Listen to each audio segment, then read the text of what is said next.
all my buddies at Russell Hall were like, "What'd you do with the goalpost when you're done?" And I was like, "We just left it there. We dropped it and left it there." Oh man! In retrospect, had I been older and wiser, and I could go back in time and tell my freshman year stupid self, would be to, hey, go back there and cut a piece off of it and hang on to it.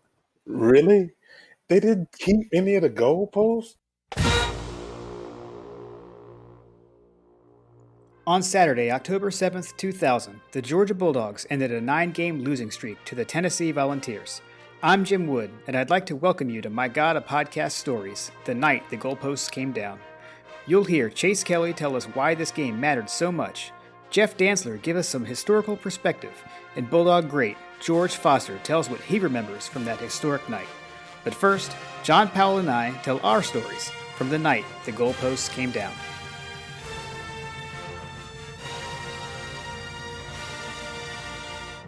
All right, so 2020, it's 2020 now.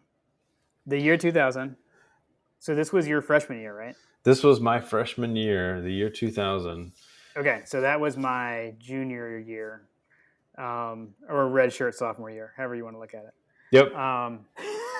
But so this game, so we hadn't beaten Tennessee at that point, which is kind of crazy to think about these days, right? It's like people these days, like, you know, like we talked about, like our kids not knowing a world where Georgia has lost to Auburn at home. It's like kind of like that with Tennessee. So in 2000, the last time we had beaten Tennessee was in 1988. So we were on a 9-game losing streak to Tennessee. Yeah, I think it was 9 games, yeah. And so, like, for me, like, I remember for myself, like, getting to college, it was like, I didn't really remember beating Tennessee, right? So we had beaten them in 80 and 81. I don't remember any games then. We had beaten them in 88, but frankly, like, I didn't really, I mean, I was 8 years old. I didn't remember that one either, honestly. Like, I don't think at that point. So it felt like we had never beat them and that we were never going to beat them. So it's kind of hard to describe, I feel like, for people these days, like anyone younger, like how big of a deal it was and all the buildup leading to, oh my gosh, we might beat them, which we had thought we were going to beat them the 2 years before and didn't, obviously. Yeah, exactly. So, anyway, but I definitely remember there was a lot of buzz, like, around campus. Like, people were talking it up because, like, we were actually favored to win. And there was talk, like, if Georgia wins, the goalposts are coming down. Like, I remember that talk before the game. Do you? Yeah, I mean, I vaguely remember. I keep in mind I was a lowly little freshman, hadn't really experienced much in the world. You know, I watched a little bit of football with my dad, you know, when I was in high school. So football really wasn't a big part of my life until up to that point. So yes, I mean, I was just partaking in all the fruits of collegedom, and you know, all of a sudden this game rolls around, and at that time, you know, I was still kind of feeling out my, you know, my newfound world of college. So establishing big friends and things like that. So like, as you do when you're a freshman, you have a bunch of folks around you that that you went to high school with. So I was living in Russell Hall as a freshman at UGA, 5 West. Whoop. But so you got those guys coming through that I knew a bunch of kids from my neighborhood that lived in O-House. So I was in Russell Hall, and you had some friends of mine that were over in O-House, and they tailgated before the games, and they made a big deal about it. So I went over and was hanging out with some of these guys, and hadn't really hung out too much with them in that type of shall we say environment before. But they were going pretty hard on the kegs there at the beginning of the tailgate there, and so when I got there, it was we were painting up. At some point, someone decided to paint their faces. So, you know, I have an old driving hat that my dad had back in the day, that's been in the family for quite some time. So, but I had this old driving hat, and I remember them painting up, and I remember getting paint all over it. It's still there to this day from this game. Because I haven't washed it. And so basically, I'm there getting all painted up with this old school hat on, we go to the game, and I really don't know what's going on, and we're basically sitting in the stands, and I kind of know what's going on, kind of paying attention, just going off all over the place. And then all of a sudden, it gets pretty clear that there's going to be something going down in the stands tonight. Yeah.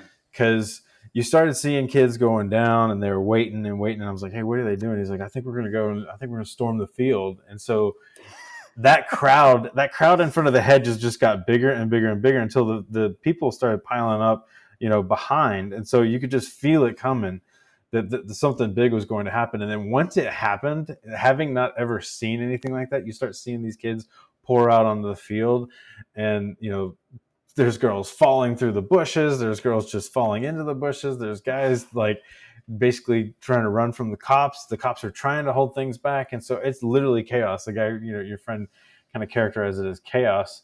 But yeah, I mean, that's basically what we had going on there was.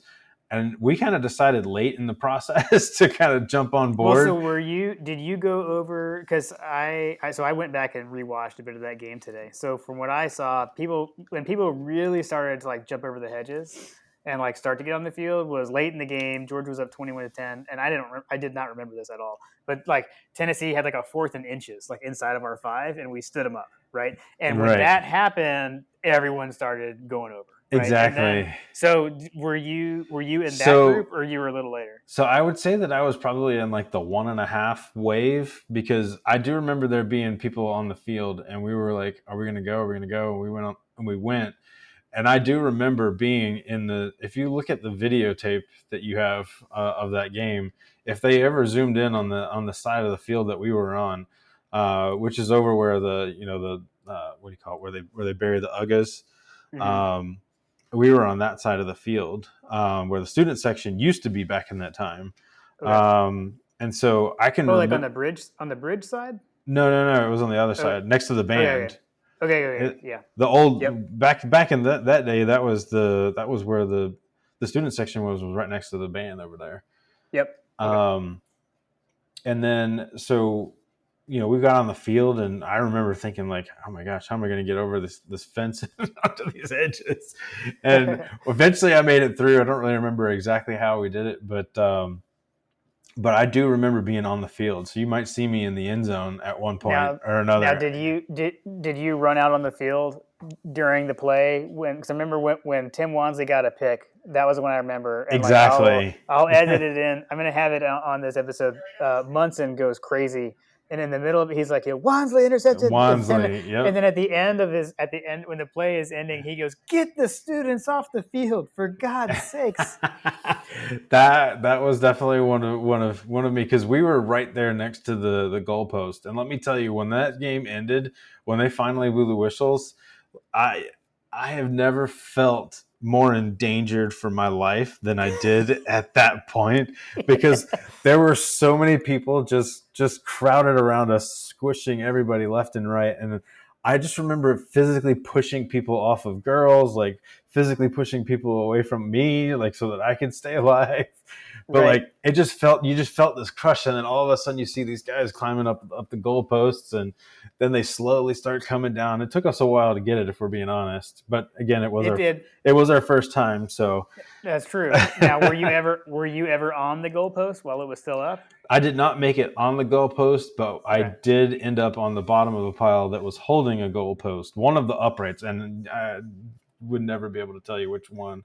It was just one of the uprights ended up with our section of people.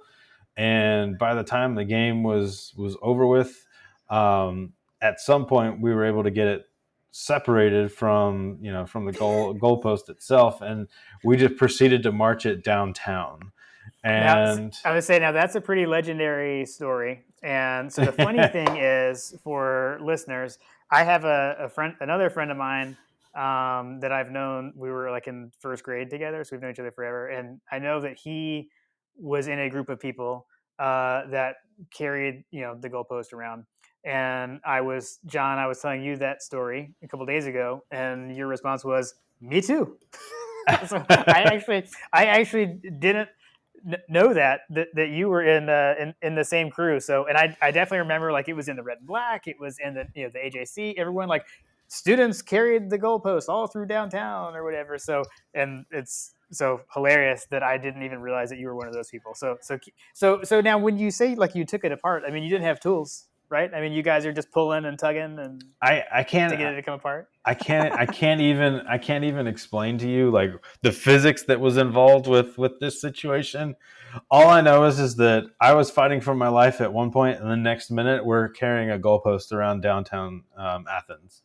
How it got off, I have no idea. But Now, what about leaving? Like, I'm assuming you left out like the bridge side, kind of there. Like, how did you get it out of the stadium? Like, did you have to go up the bleachers at all, or did you take a tunnel out? Do you yeah, remember? we came over by the where they used to do dog walk. When I guess they Yep. yeah where they do dog walk, and we kind of walked it out that way. So it was literally Okay. it was a bit of a hike to get it out there, but it Right, eventually because made you were in the other end zone. Right? exactly. So Okay. we made it over there, and I just remember walking up Lumpkin because we basically did a big circle. So we went downtown, we went up through North Campus and all that kind of stuff, going up that way, and made it to the downtown section. Now I remember going from the Arch. Um, and we ended up dropping it on vehicles because I can distinctly remember being one of those guys that was just walking along, and then all of a sudden, bang, out of nowhere there's a car in front of you, and you literally have no other option but to just let go of this thing along with many other people that were carrying it that also got hit. um, and I just remember the goalpost just slamming down on the hood of this car, and, and everybody just being like, "Oh gosh!" And then we just picked it right back up and kept going. Right.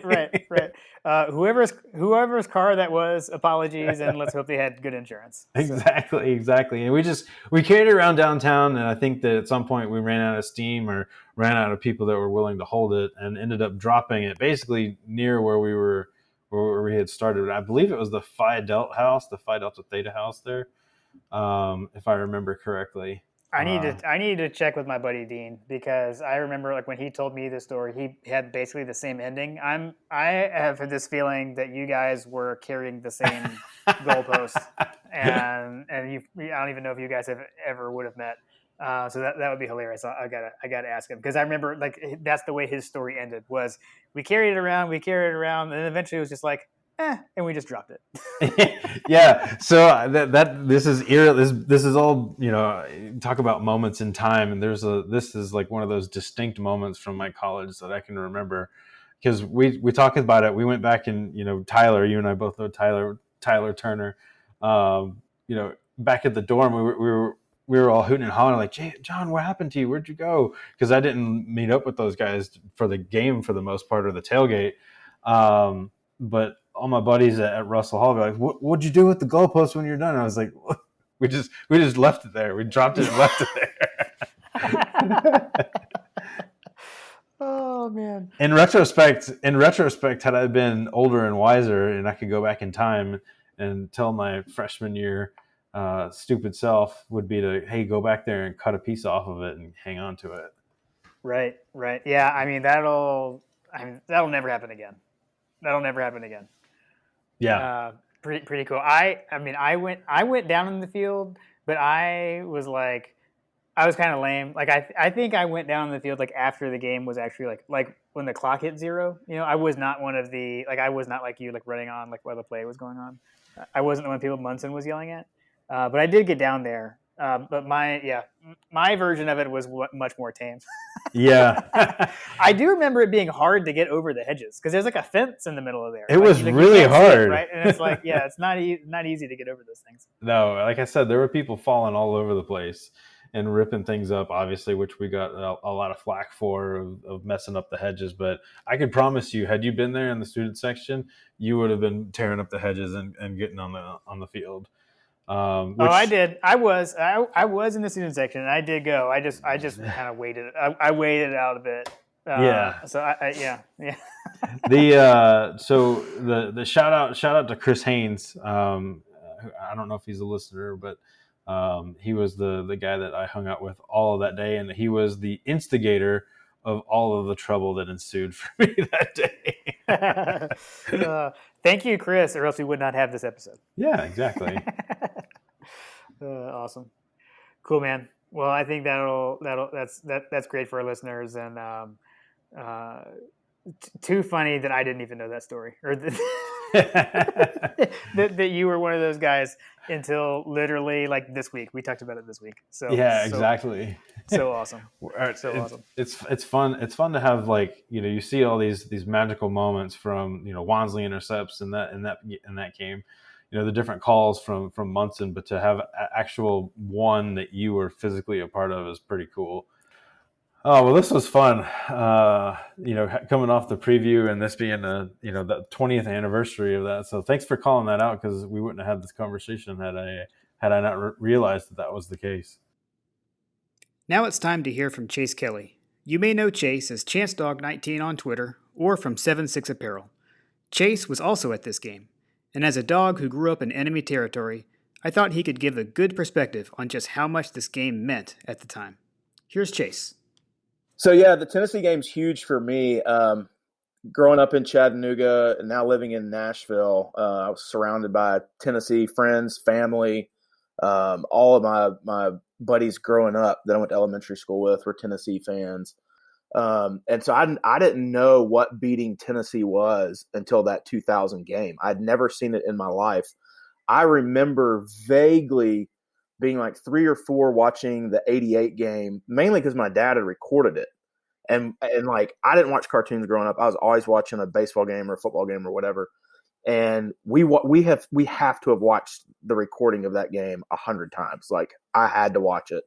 So that was my memory of beating Tennessee. Now, I don't really remember watching it live, but I remember watching that tape growing up. And so that 2000 game was the first time I had seen Georgia beat Tennessee in person, really at all. Came close a few times. There was 98. I remember some neighbors and my family being like, yeah, I think Georgia has a really good chance to beat us this year, and of course we got beat 22-3. They went on to win the national championship. It just felt different that night. From all the games I'd been to before, that day just felt different. Like, I remember it plain as day. It just seemed a lot more electric. Just seemed like it was different. I think we had beat Arkansas the week before, like, pretty bad. And it just felt different that day. And I had actually had meniscus surgery, I think the previous week. Like, I had torn my meniscus in a JV football game. And okay. I'd been on crutches the whole week. And, they were like, I don't know if we'll get to go to the game. And I was like, oh, we're going to the game. Like, we're definitely going. And this was back when my grandfather's company had season tickets, and he would have to give most of the tickets to customers. But every now and then he could pull some strings and give them to us. So we would only go to 2 or 3 games a year. And he had held these back for us. And when I had the surgery, they were like, I don't know if you're going to be able to walk around all day. And I was like, oh, I'm fine. Like, totally lying. And right.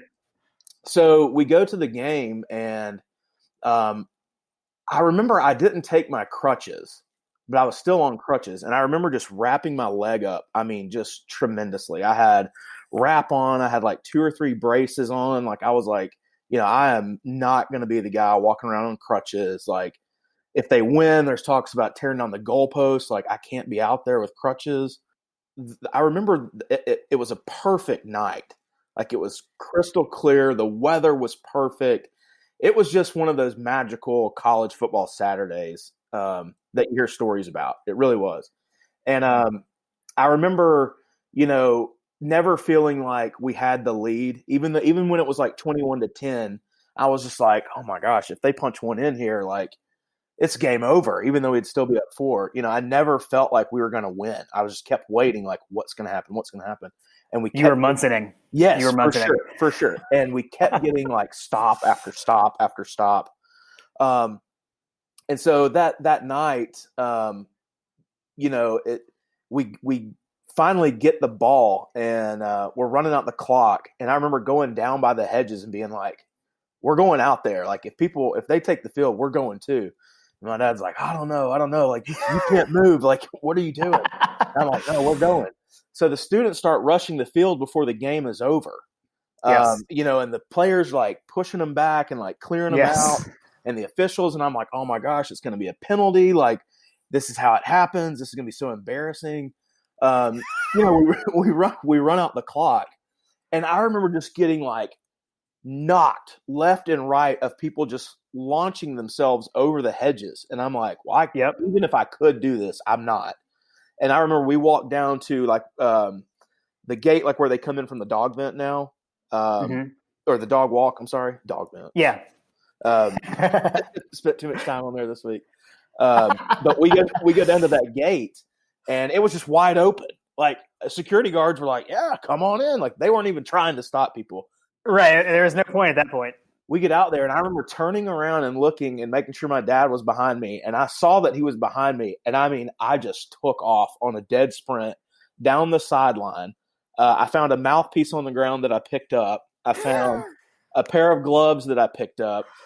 And then somehow I got in the middle of all this melee down on the east end zone, the bold end zone where the goalpost is coming down. Yeah. And I sent you that picture this week that I got. I was trying to take a picture of the scoreboard. This is when people took cameras to games. So I was going to ask, so when you sent that, what was that? Because, I mean, camera phones weren't a thing yet, right? Was it like a disposable camera? No, it was like a real camera. It was probably my mom's that I just took from the house when I left. And I was trying to take a picture of the scoreboard, and I kept getting bumped. And it's just blurry. So that picture is a picture of a picture. That's the only thing that I could get. And like, Quincy's coming at me, and I'm like, slapping Quincy's helmet, and like, I'm trying to get into the locker room, to be honest with you.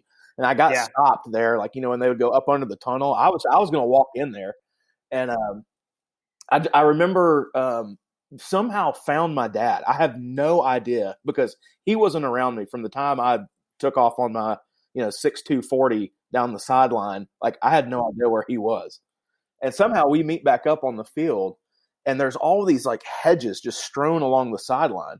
So I picked up a couple twigs, and I'm like, well, I'm taking these, because a lot of my Tennessee buddies, they had like turf from when they beat Florida in '98 in their room. And I was like, that's kind of cool. Like, I've never had a moment like that as a fan. And so I've still got the hedges. Oh, nice. To this day. I've got them in the dog den on a special shelf, and I got my boy Charles Grant getting after AJ Suggs.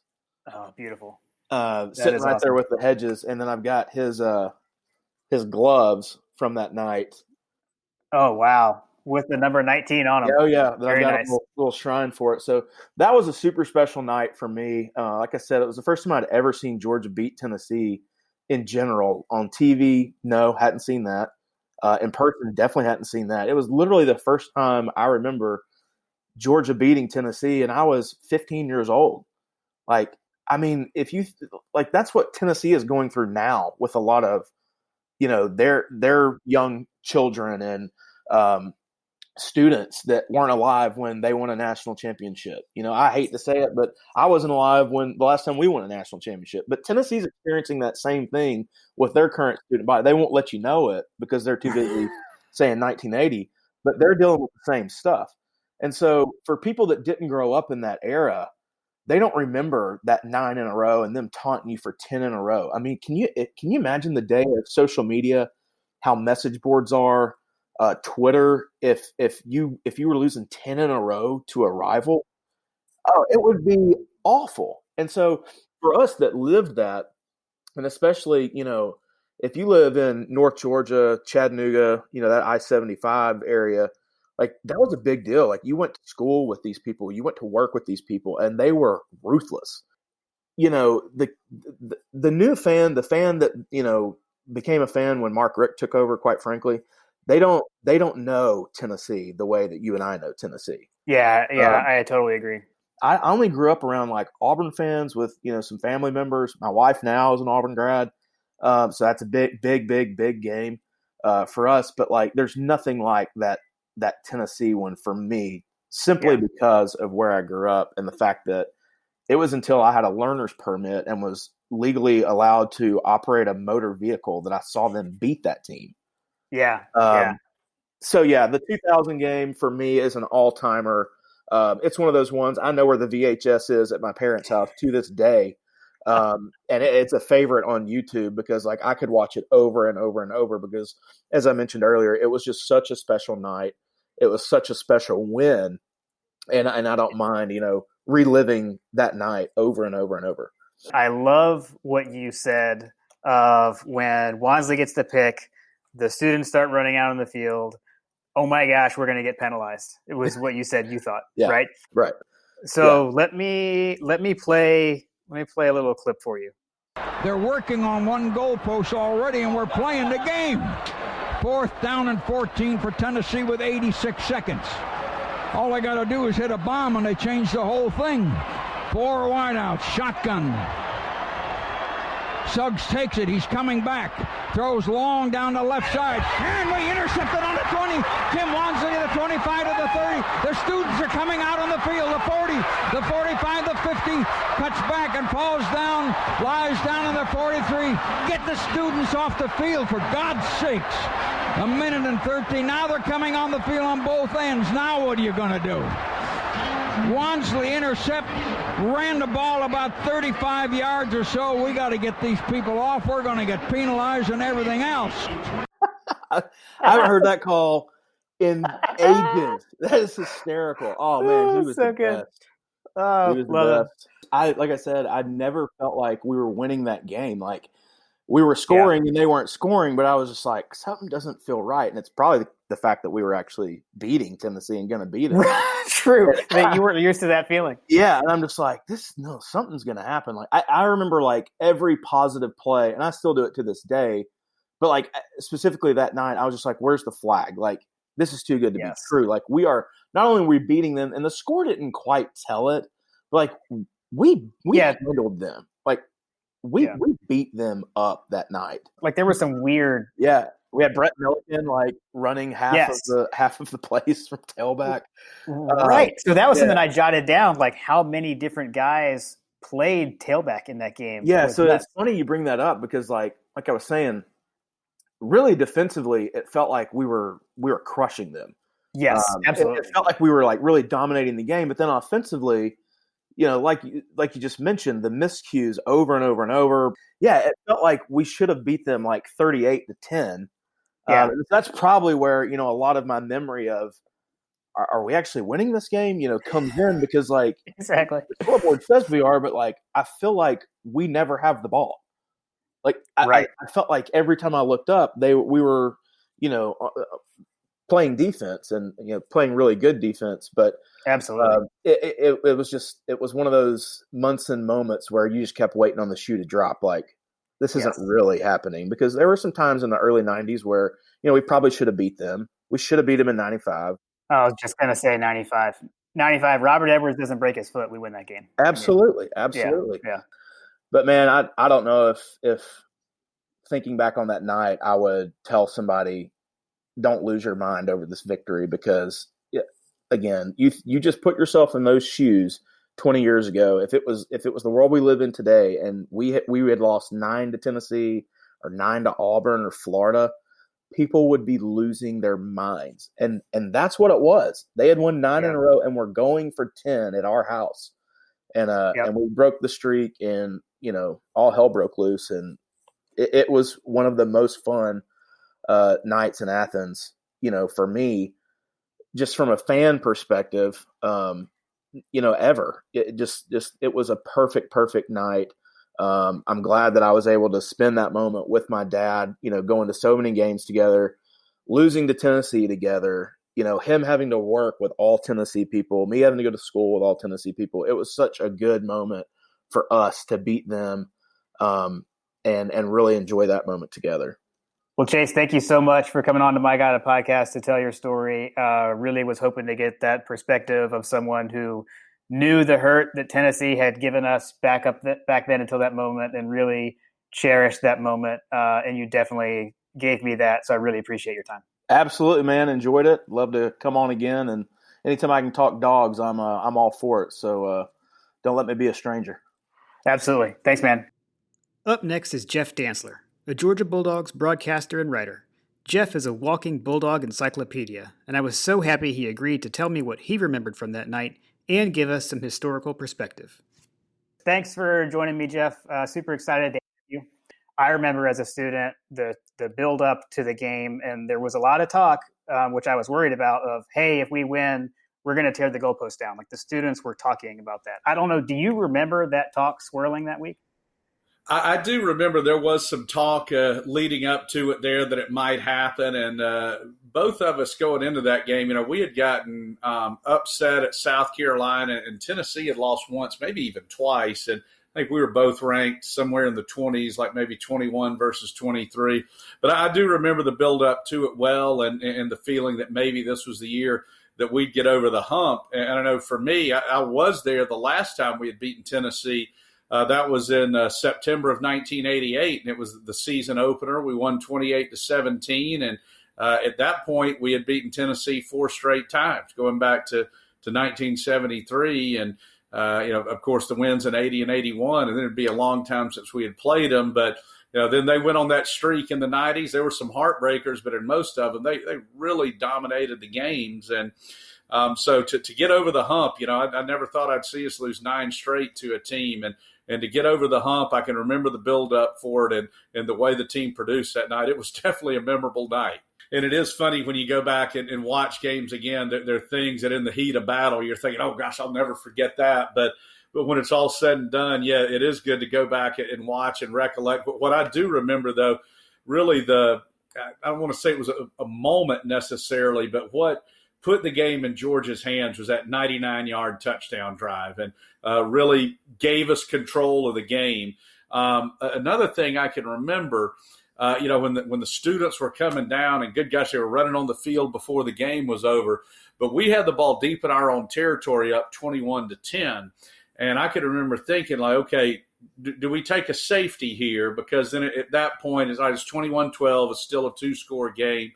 And just talking with Coach Donnan after that, and he said the coach kind of he was like, no, let's make them earn it. Let's make them earn it. And then Wansley came up with the big interception to seal it there. But it was definitely a memorable night. And anytime a rival has got a long streak like that on you, and that was just surreal. It's something you'll never forget. And then just to double it up, that's the first time ever that the goalposts had come down at Sanford Stadium. So I remembered that, but I couldn't remember what keyed everyone starting to jump the hedges, right, and get on the sideline. And there was a 4th and inches. It wasn't and goal. There was a 4th and inches stop inside of our own 5-yard line, up 21-10, and that was what preceded what you were just talking about. That was one.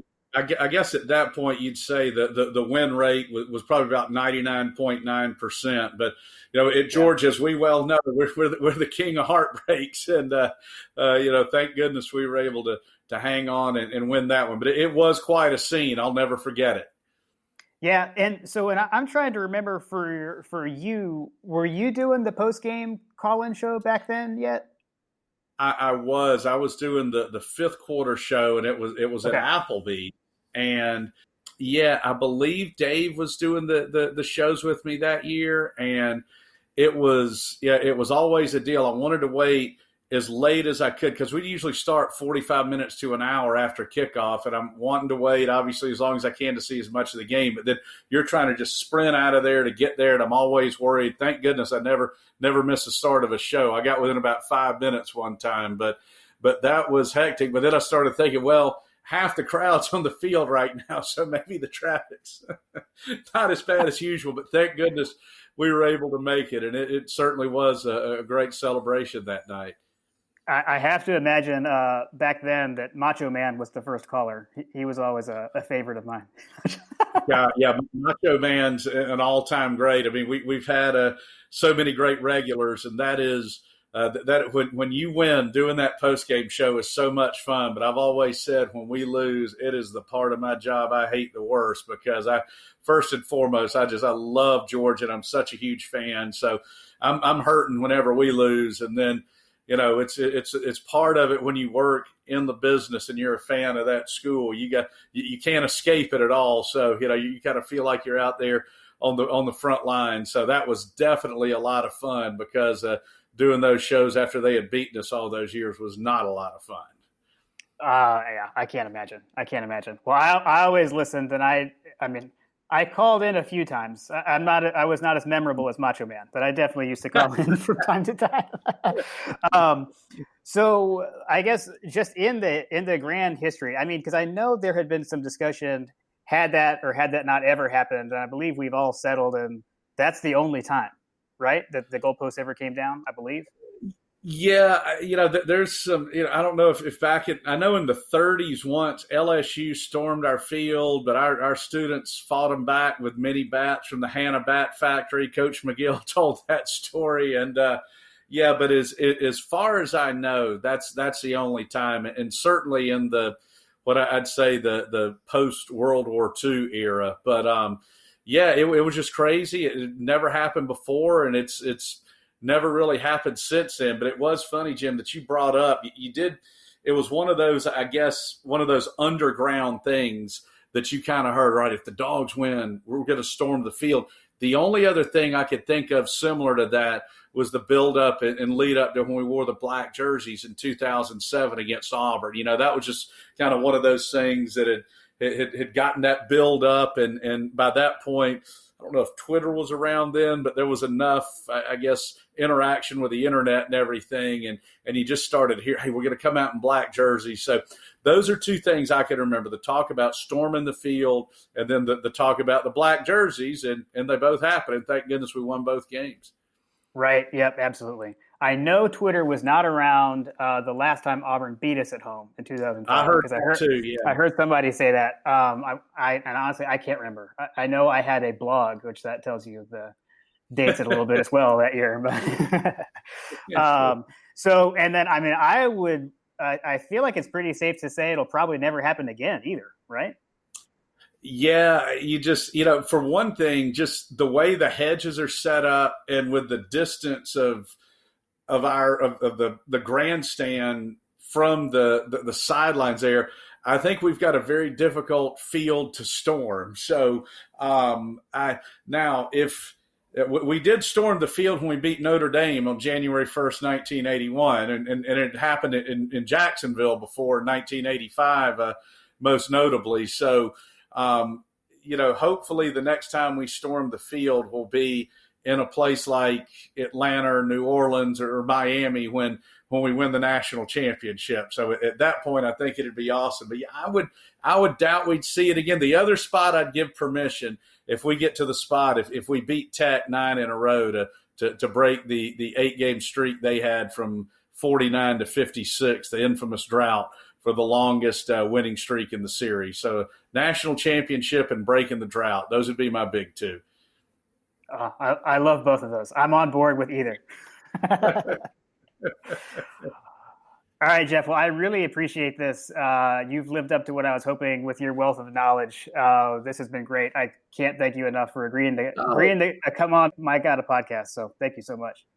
Eddie, I love the title for it too. And what was so crazy too, when we won in Knoxville, as big as that was in 2000, to me, honestly, that the win in Knoxville the next year was just as big. It was unexpected. Tennessee had a great team that year, and obviously we had gone through the coaching change, but we hadn't won in Knoxville since 1980. Now, I think there had only been maybe 5, maybe 6, but I believe it was 5 games played in Knoxville in between there. So, to go from losing 9 in a row to breaking the streak in Athens and then to winning in Knoxville the next year, and it's just crazy how that series turned, and it was really nice to get that win up there last season and take the lead in the all-time series, because when Coach Dooley retired, we led the series 10-8-2, and then the 9-game winning streak, they went up 17-10-2, and so now we're up 24-23-2, and of course, if they win on Saturday, that would tie it. So hopefully we'll go +2 there, because the last time we were +2 in the series was 1988, and I was 16 in the game, and it started raining that night, and then we wouldn't beat them again until the game that spurred on this great podcast here, that beautiful October night in 2000. Well, Joe, I appreciate you having me, and anytime. Thank you so much. Last but certainly not least, Bulldog and NFL great George Foster joined me to recount what he remembers as a player on the 2000 Georgia Bulldogs, what it meant to him to beat Tennessee, and what it was like when the students stormed the field before the game was even over. So, we got George Foster here with me. Thank you so much, George, for agreeing to come on to My Gotta podcast and tell us what you remember about that game in 2000 when the only time the goalposts ever came down in Sanford Stadium. So, and so you were just saying, like, not remembering specifics about the game. Yeah. I didn't either, and I was shocked by how little I remember, and I feel like I always remember. Yeah, and I played in it. Yeah. Yeah. So I guess the first thing I had was like leading up to the game. Do you remember anything that week? And I guess specifically, so we're the same year in school, by the way. So, like, as a student, I know we were already talking, like, if we win this game, the goalposts are coming down. Like, do you remember, like, did that make it your way, or were you oblivious? Did you get completely oblivious to that? We just trying to, because that was, you said that was year 2000. It was, yes. We had not beat Tennessee in my tenure yet. Correct. Okay, so we're just trying to get a win. Okay. We're just trying to beat Tennessee, big bad Tennessee, because my freshman year they came down and they completely just really embarrassed us in Sanford Stadium. I think they were ranked number 3 or 4, and we both were top 5 or top 6 at least, and they completely just ran over us, literally, figuratively, however you want to slice it, in '98. And so they got us again up there in '99, and so we were just, by 2000 we were just trying to get just trying to get a win over big bad Tennessee. So we knew they were tough. We knew they had Travis back there running the ball, and but they had to come see us, and so. Right. We wanted to do our best. I mean, so you're saying you didn't remember much of the game. I've got a couple of things, but before I say them, I was curious, like, so before the craziness, before the students running out, was there anything that stood out for you that you can remember in that game? I just know there was, you can kind of feel the shift in powers as far as the Georgia Tennessee rivalry. Tennessee had been on top for a long time over Georgia, and it's like during that game, like, what was the score? What was the final score of that game? Yeah, it's 21-10 was the 21-10. 21-10. It's not a beat down, but it's not really that close. It's a 2-score game. And at some point, I can remember feeling like, okay, we belong. You know what I mean? We can hang with the big boys in the East, and this is the beginning of Georgia turning over a new leaf into being one of those dominant teams in the SEC East. And I specifically remember the tide changing. Like, okay, this is not the same Tennessee that we couldn't figure out how to beat yet. Gotcha. Yeah, so I went back, and this is the kind of stuff that I did not remember either until I looked at it. So Georgia scored first. Jasper Sanks scores a touchdown to open up. Tennessee kicks a field goal, and then it goes to halftime at 7-3. And there was a lot of, I think, like, yardage gained by Georgia, but only 7 points. And so at halftime, it's funny. I don't know if you're a big Munson fan. We obviously love Larry Munson at My Gotta podcast, but his line was, Georgia's up 7, I don't know how, and Tennessee only has 3, I don't know how. Like, that was his halftime thing. And then Tennessee took the lead. Tennessee was up 10-7. Really, Tennessee led that game. I didn't remember that. Yeah, so they're up 10-7, and then I think I'm going to get the order wrong. Because we score again to get it to 14-10. And here is the moment and I've got some things to call out for you specifically because I looked for you in the footage. So Georgia's up 14-10. There's 2:25 left in the third quarter. Tennessee punts to Georgia and pin Georgia at our own 1 yard line. And we marched down, right? 99-yard touchdown drive, and you were in at left tackle that whole drive.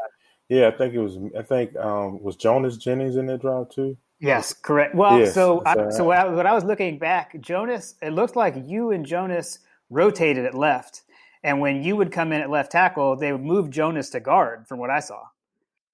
Yes, that's what they did. I think me and Jonas, we talk about that sometimes. You know, in our reminiscing, you can talk about us holding down that side and just marching 99 yards against Tennessee.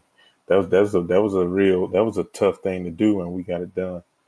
Yep, and I believe it was Musa went over the top for that last touchdown to get up to 21 points.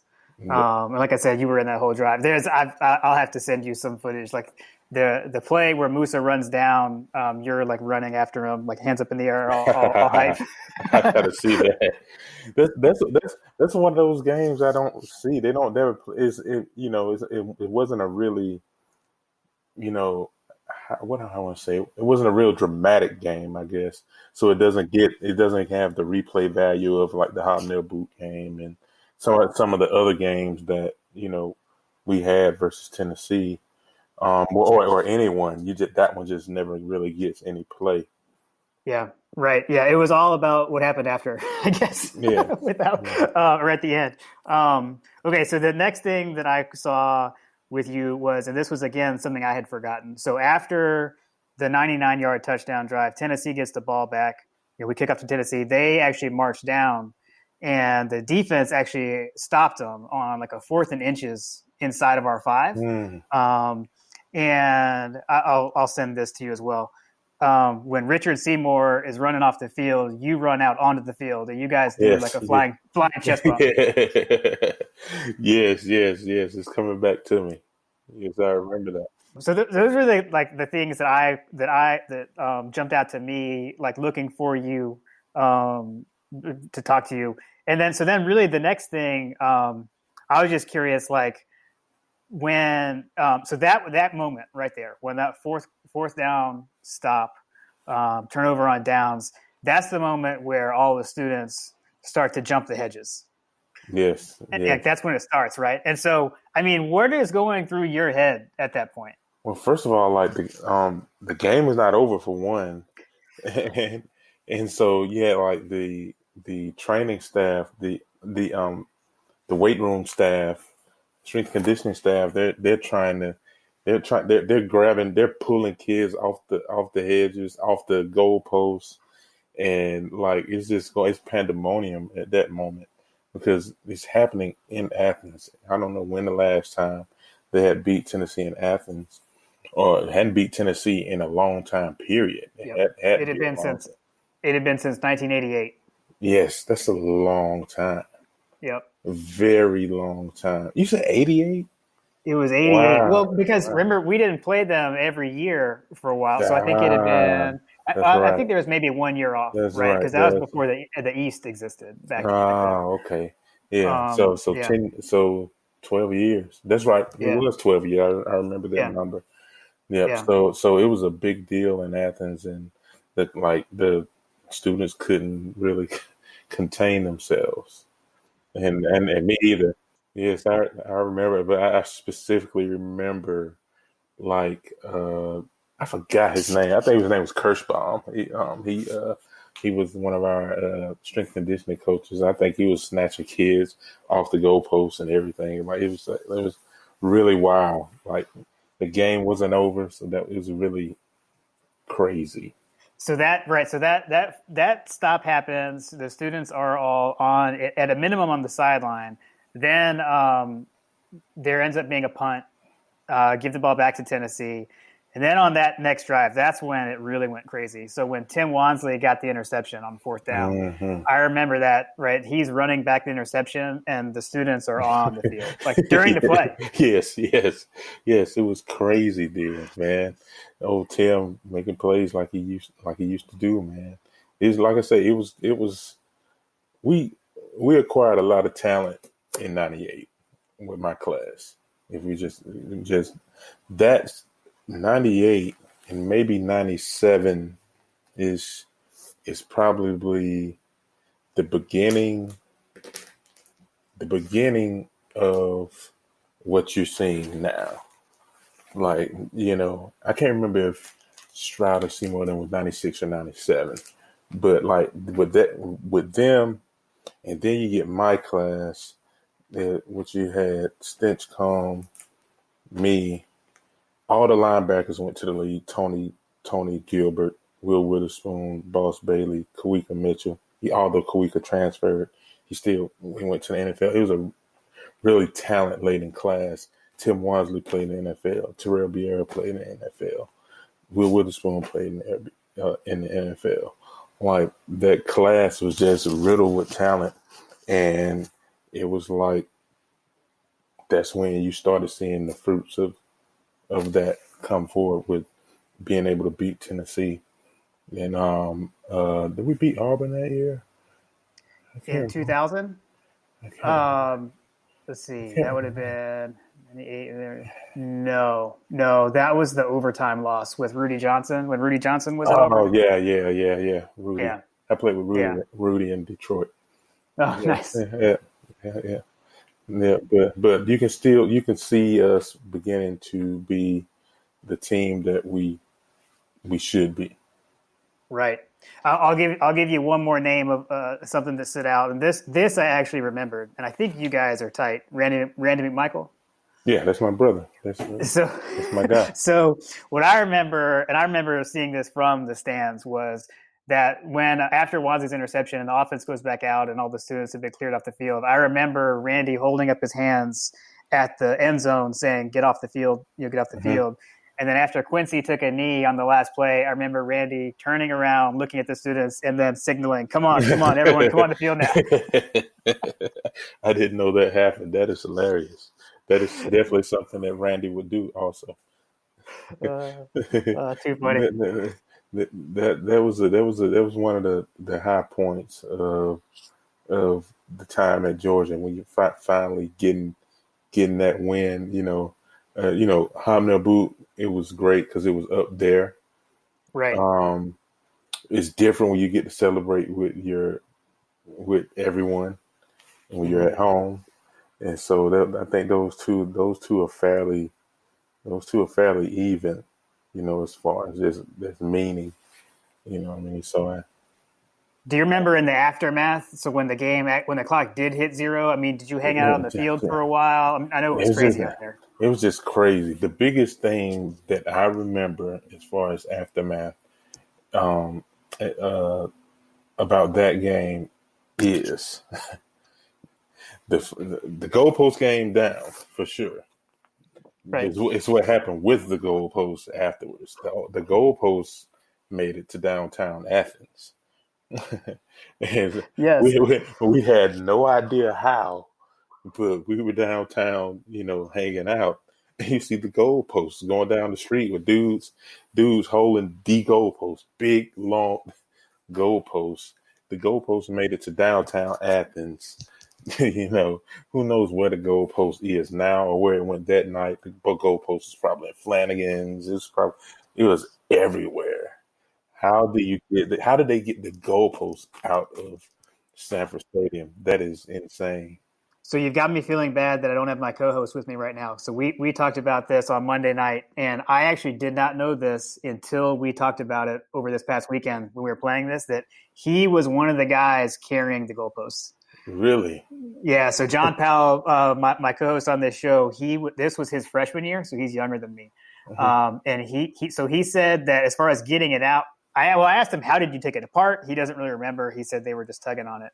And he said they went like under like the bridge, basically, right? Like where you guys would come in for the dog walk back then. Okay. He said it came out that way, and then they took it around. And he said that eventually, like they were doing it for for hours, I guess, downtown, and then eventually they all just got tired and they just got it somewhere and like dropped it and just left it. Really? They didn't keep any of the goalposts? That's nuts.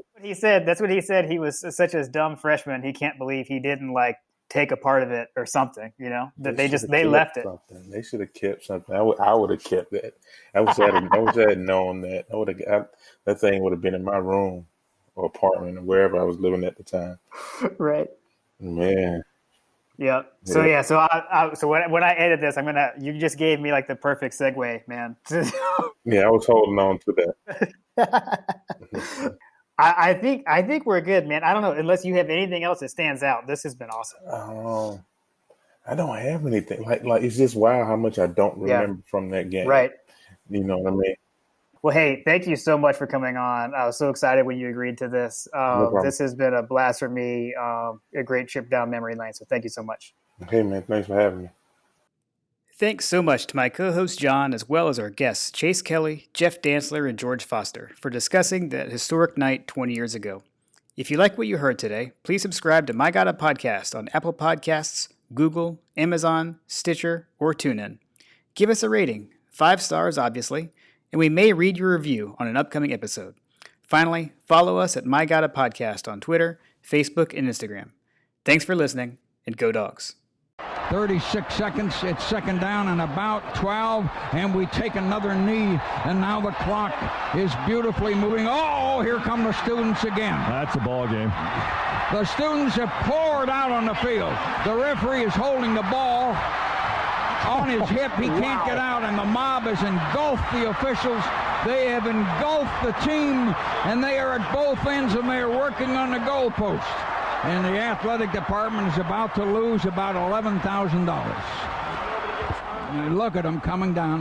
They're jumping the fence on the other side. The goalposts haven't been down on this field. We don't let that happen here. No, I never thought it would happen, and I was completely wrong. I said yesterday they would never come down at Sanford Stadium, but they're coming down right now. And look at the flash photography going on. Oh, yeah, look at the pictures.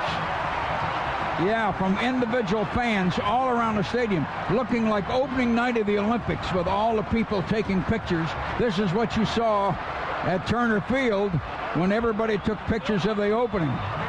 Students on both ends, numbering in the thousands, rocking and rolling with the goalposts. I can't believe we had players go down there and try to get those students away, knowing we had a couple of plays to go. We've beaten Tennessee 21-10. You think it was easy? It was not easy. We won by 11 points and a lot of praying up here. One goalpost is almost down, and that's the one by the old tracks. Donnan is talking to ESPN. The Dogs have defeated Tennessee 21-10. The parking lots and the traffic jam is going to be horrendous. We will never get home. We have defeated Tennessee. One goalpost almost down. The one on the east end is half down now. It's half down. The other one is in a little better shape. Well, the students are hungry. Hungry for goalposts. Look at those cameras still going off. Look at those flashes all over the stadium. Just all over, people taking pictures. You know, we're witnessing history here. I don't think these things have ever come down in this stadium. You might be right. You've been here a long time, Mons. I don't know. Tarkenton's in the stadium somewhere. Somebody go find Tarkenton and see if it happened when he beat Auburn that time. No, Payne, that's right. You were here. It looks like New Year's Eve in Times Square right now. Oh, yeah. Look at that field. Look at those people.